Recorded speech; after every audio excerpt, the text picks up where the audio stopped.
आरो बे नै दा जों बुंदों मोनसे समनि बर' थुनलाइ आफादनि भाइस प्रेसिडेन्टमोन बिथाङा आरो बाथौजोंबो सोमोन्दो दोनखायोमोन मोनसे समाव बिथाङा मन्थ्रि जादों आसामनि आरो पूर्वाञ्चल लक' परिषदनिबो बिथाङा गायसनगिरि सासे दैदेनगिरिमोन दा बिथां थानेस्वर बर'आ दिनैनि बे गोथार थानसालियाव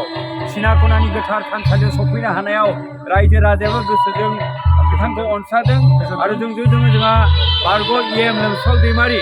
जायनि थुलुंगानो जायनि नाजानायजों बे सिना खनायाव बेबादि गोथार थानसालिया दिनै जाफुंनो हादों जों दायो बिथां जोंनि गेदेमा सुबुं बर' हारिनि सासे आगोमा फिसा बिथां थानेस्वर बर'खौ जोङो बे थानसालियाव लानानै थांगासिनो दङ बाथौनि सानखौ सरकारि भाबै घोषणा बेखौ बुंगोन बाथौनि सान आरो बिथांनि नाजानायनिनो मैया डक्टर मंगल सिं हाज'वारिया जोंनि सिगाङाव फोरमायलांदों जे बिथाङा मन्थ्रि थानाय समावनो थानेस्वर बर' बिथाङा गोबां बे बिथिङाव नाजाहोनानै दिनै बर'फोरा बाथौ सानखौ दिनै सानसेनि सुथि मोननो हानाय जादों आरो बेनि नाजानायनि आन्दोआवबो बिथां थानेस्वर बर'आनो दङमोन होननानै बिथां थानेस्वर बर'आ गाव रायजो राजानो फोसावनायनि सिगांनो जोंनिनो पद्मश्री बान्था मोनगिरि बिथां डक्टर मंगल सिं हाज'वारिया जोंनि सिगाङाव मैयानो मोनायाव थानायाव बुंलांखादोंमोन दङ बेखायनो गाव गावनि खामानिखौ बिबानखौ मावफुंनो थाखाय खावलायो बिथांमोनखौ खावलायहरबाय गाव गावनि बिफानखौ दैदेनलांनो थाखाय दा जोंहा दान्दिसे उनावनो जोंहा मुलुग गोजोनथिनि थाखाय आर'ज हाबाफारि जागोन बेनि उनावनो जोंहा हारिमुआरि हानजा सुरनाय हाबाफारि जागोन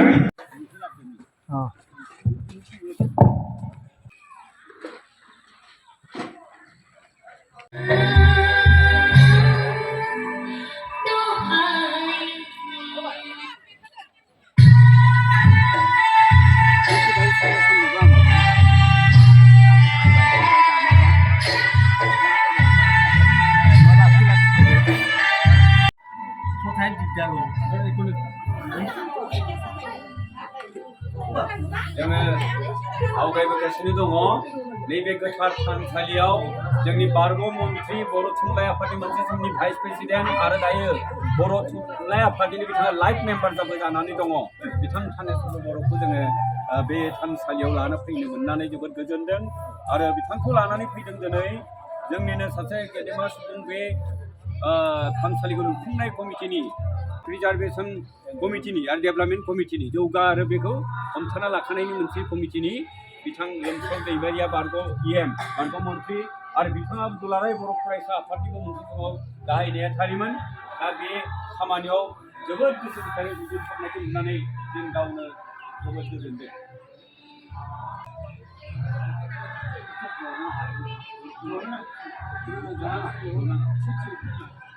भाइस प्रेसिडेन्टमोन मोनसे समाव आरो दाबो लाइफ मेम्बार बिथां थानेस्वर बर'खौ जोंनि सिना खनानि गोथार बाथौ थानसालियाव दिनै जों बरायनो मोननानै जोबोद गोजोनदों आरो बिथाङा दिनै गावनो गोसो जानानै बे बाथौ थानसालियाव सेवा लानो थाखाय खुलुमनो थाखाय आवगायबोगासिनो दं बोराइ बाथौनि आशीर्बाद लानो थाखाय सेवा लानो थाखाय बिथाङा आवगायबोगासिनो दङ गोथौ सफैनो हादों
Kemudian ini pada sisi sisi apa di dalam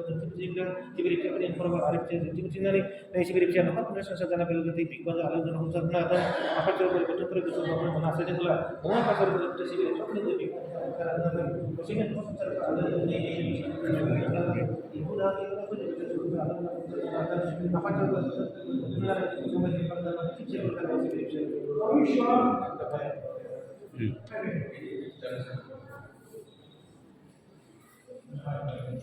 이 배송 이제가 berai bakmio bicara hidup jahawa paling itu nejin saya berbeda sanau bicara ini jiwa sedar lanan apa susah lanan ini jadi sini nak ayo di bidang doa karena saya tahu saya berbeda doa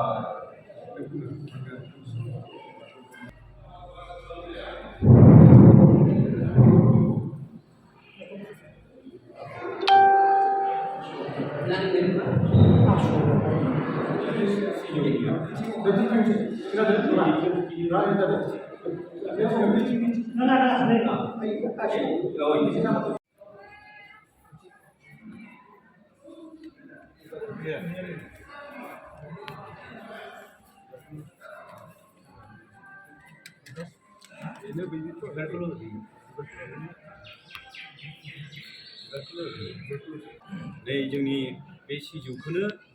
जोंनि गुरु महरै नेरसोन लाखिनानै बे सिना खानानै बे सिजौ दंफां सिजौ जों फैनानै आसार बा खान्थिखौ जोङो अरायबो सिबिनानै जोंहा गोदोनिनो जोंनि बर'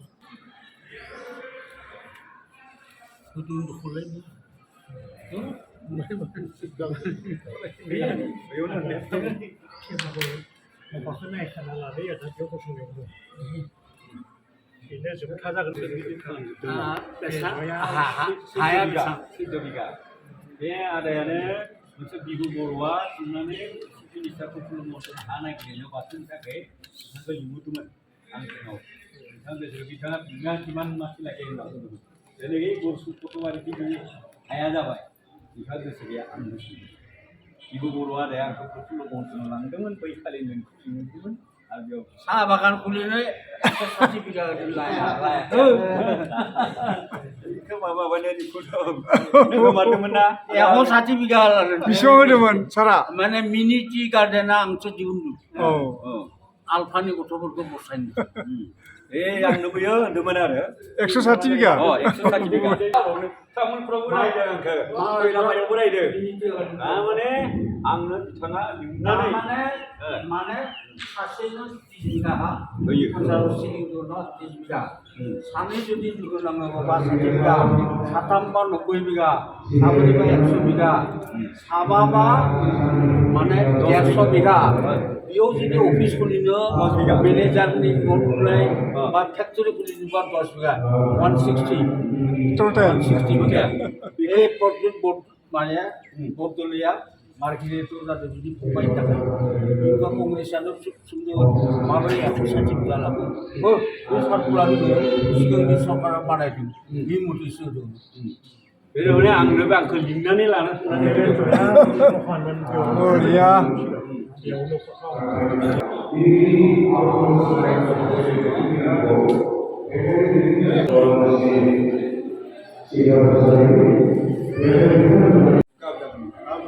गोजौसो गाखोना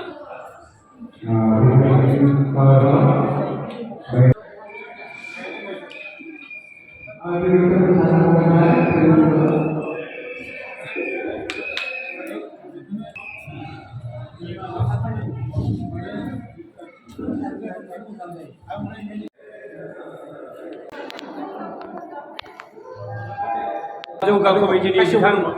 एक्स-एम लोमसाव दैमारिया माखासे मानि बे थानसालिनि बागै बुंगासिनो दङ बेवहाय नुनो मोननाय गोथां दंफां माखासे नुदों बेनि सायाव नोंथाङा मा बुङो खावलायदोंमोन रायजो राजाफोरखौ बेयाव जेसेबां हायो फ्रुइट्स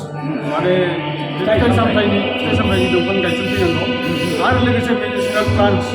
जायफोरखौनोखि जोंनि आबै आबौफोरा बाहायबोबाय बे मेडिसिनेल प्लान्टसफोरा जोबलांगासिनो दङ बेफोरखौ गासैखौबो बेयाव बुंनो जाहाथे हायो जोङो बिनि थाखाय मेडिसिनेल प्लान्टफोरखौ गायनो थाखाय जोङो खावलायदों आरो जोङो माखासेखौ जोङो बेयाव गायनाय जादों जों खालामनायोबा माने लुफुं कमिटि आरो जौगा कमिटिनि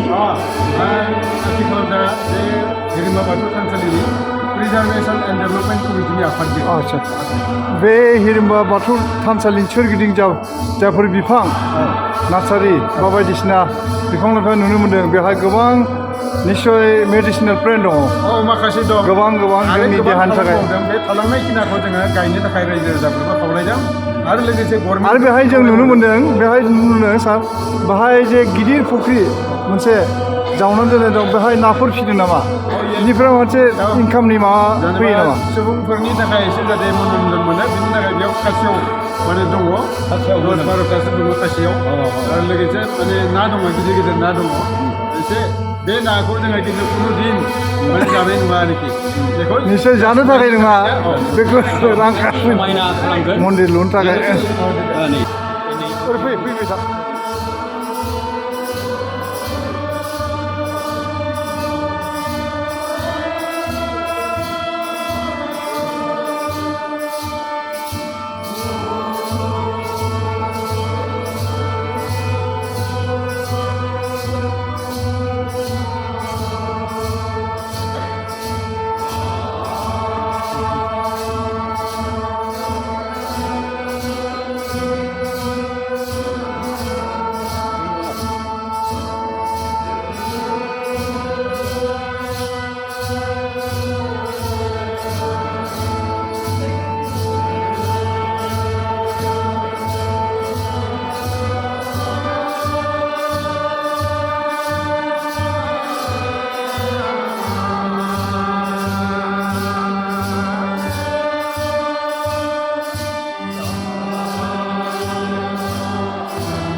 ব্ৰহ্মপুত্ৰৰ ফালে মৰাশটো মৃত্যু কৰে বড়োসকলে ব্ৰহ্মপুত্ৰৰ উত্তৰ ফালে থকা বড়োবিলাকে দক্ষিণমুখ কৰে আৰু কিন্তু দক্ষিণ ফালে থকাবিলাক উত্তৰমুখ কৰে পূবৰ থকাবিলাক তেনেকৈ আৰু পশ্চিমে থকাবিলাক এই ব্ৰহ্মপুত্ৰৰ দুইফালে কৈছে ন বড়োসকলক ইফালে এইফালে অসমীয়াবিলাকে নকৰে নেকি তেনেকৈ নকৰে অসমীয়াবিলাকে নাই আমাৰ যিটো ছিষ্টেমটো হায়েষ্ট নাই অসমীয়াবিলাকে কোনফালে কিবা কৰে ব্ৰহ্মপুত্ৰ উত্তৰে কেনেকৈ কৰে আৰু দক্ষিণ ফালে কেনেকৈ কৰে একে ধৰণৰ একে উত্তৰে কৰে উত্তৰে কৰে তাৰমানে ব্ৰহ্মপুত্ৰৰ ফালে ভৰি দিব নাপায় বুং নাগিৰিমান আপুনি ক'বলৈ বিচাৰিছিলে বিশ্বৰ ভিতৰতে কিবা এটা শব্দ ক'ব বিচাৰে মানে হায়েষ্ট এতিয়া বাথৌ তত্ত্বটো আমি ইমান ভিতৰলৈ যাব পৰা নাই এতিয়াও হয় এতিয়ালৈকে বাথৌ তত্ত্বটো মানে এটা এতিয়াও মানে ফিলচফি লিখিব বাকী আছে এতিয়া তথাপি অনুমান কৰিব পৰা যায় আৰু অন্যান্য লিটাৰেচাৰত হৈছে যদিও এতিয়া কি আধ্যাত্মিক দিশত লিখিব লাগে তো আমি অকলে থাকিলে নহ'ব ইয়াত বেলেগ বেলেগ জাতিও আহিব লাগিব বহুত আগবাঢ়ি যাব তেতিয়া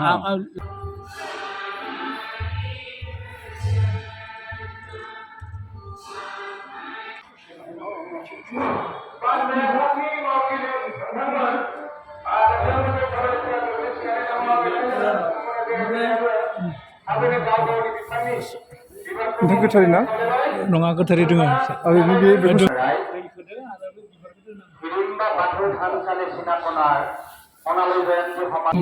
हिरिम्बा बाथौ थानसालिनि खोलाथिंजाय जि लुनानै दोननाय दङ न' बेखौ एक्सुवेलि मानो बानायनाय जादों बेखौ थारमाने जों परम्परा गोदो गोदाय जा थैना थांनाय रुंसारि बिथांमोनखौ रुंसारफोरनि थाखाय बेखौ मानिनो थाखाय मुंख्लं बावनो थाखाय बेवहाय माहारिया खोलाहा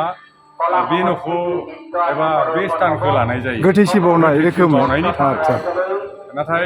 गोथांनि जों बावोब्ला जोङो मिथिखायो सानजाथि नंगौ बावो गतिके बेवहाय गोथैसि बावनाय हिसाबै बेखौ खोलाहा बावनाय खोलाहा जों स्थानखौ होनाय नोंथांनि सिनायथिखौ एसे जों मिथिनो लुबैयो आंनि मुङा जाबाय अमित बसुमतारी आमराखना गामि हिरिम्बा मन्दिर थानसालि आच्छा लोगोसे नोंथांनि सिनायथिखौ एसे आसारि हिरिम्बा बाथौ थानसालिया समायना मोनसे मिथिंगाफुरि बे मिथिंगाफुरियावनो जोंनि बर'नि गुबै धोरोम बाथौ बे बाथौनि मोनसे थानसालि दङ बे थानसालिखौ लुफुंजेनदोंमोन 1972 मायथाइयाव दिनै फैयै फैयै 50 बोसोराव आगान होफैबाय बेनिनो देग्लाय 2023 मायथाइ नैबे बोसोराव गल्डेन जुबली इयार सिनाखना हिरिम्बा बाथौ थानसालि फैदो जोंबो थांदिनि बर'नि गुदि धोरोम बाथौ धोरोमखौ सिबिनो नैबे सिनाखना हिरिम्बा बाथौ थानसालियाव आरसिनिफ्राय खालामदों आच्छा नोंथाङा माने मा नाम बुंदों नोंथांखौ मुङा जाबाय ऋषिराम बर' आंबो रिटायार्ड हेडमास्टार आच्छा ठीक আছে मोजां गोदोनि जोंनि हेबनाय बेम्बु क्रेन केप्स राइदिंजों बानायनाय औवाजों बानायनाय बेफोरखौ नुनो मोन्दों दहाय दङ नैबे मा जिनिस बेयो औ धिंखि नांगोल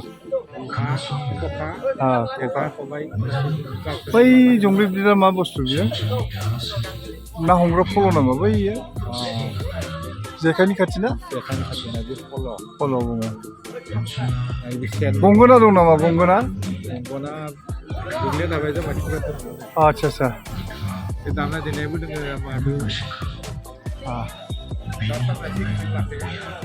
बेम्बु क्रेन क्रेप्स थारमाने औवाजों बानायनाय राइदिंजों बानायनाय बायदिसिना खाथिफोरजोंनो बानायनाय बाहाय नुनो मोन्दों नैबेखौ गोजौखौ मा बुंदों बेखौ नैबे गोजौ गुफुरा आच्छा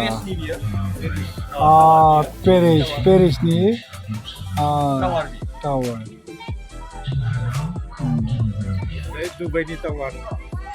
दुबाइनि बिल्डिं ना खलिफा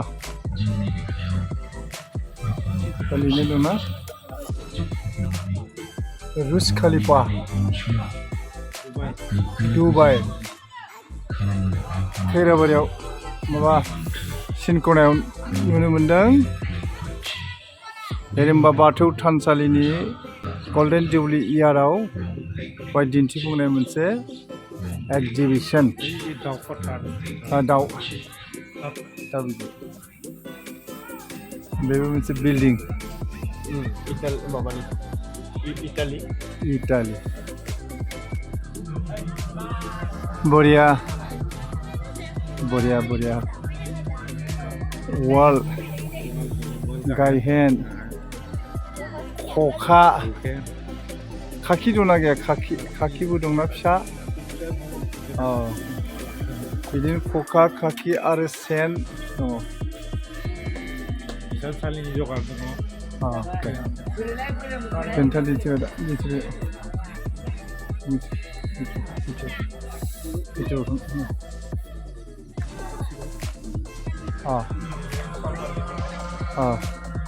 साल गान्दै जि दाग्रा बरिया